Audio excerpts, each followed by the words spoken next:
Welcome back, everybody. Today I'm going to teach you how to find a deleted or voided transaction in QuickBooks Online.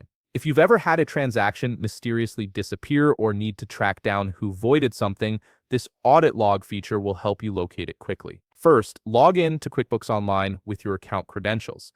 Once you're in, look up to the top right corner of your dashboard where you'll see the gear icon. Click on it to open the settings menu. This gear icon is your gateway to all the administrative and management tools in QuickBooks. In the drop-down menu that appears, you'll notice several sections. Look for the one labeled Tools and click on Audit Log. This is where QuickBooks tracks every change made to your account, including deletions and voids. It's essentially a complete history of activity that gives you transparency into what's been modified. Now you're in the audit log, and this is where you can start filtering to find exactly what you need.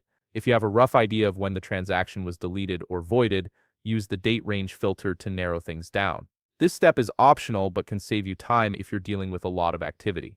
Next, look for the Events drop-down menu, click on it, and select Deleted Voided Transactions.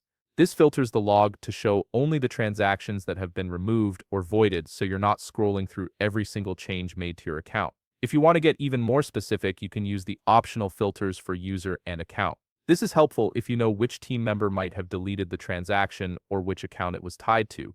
These filters let you zero in on the exact information you're after.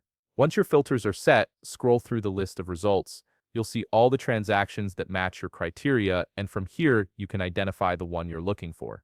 Each entry shows basic details about what was changed. When you find the transaction, click View next to it. This opens up the full details, including who deleted or voided it and exactly when it happened. This level of detail is crucial for accountability and helps you understand what occurred with that transaction. If you found this video helpful, please leave a like, subscribe, and see you in the next video.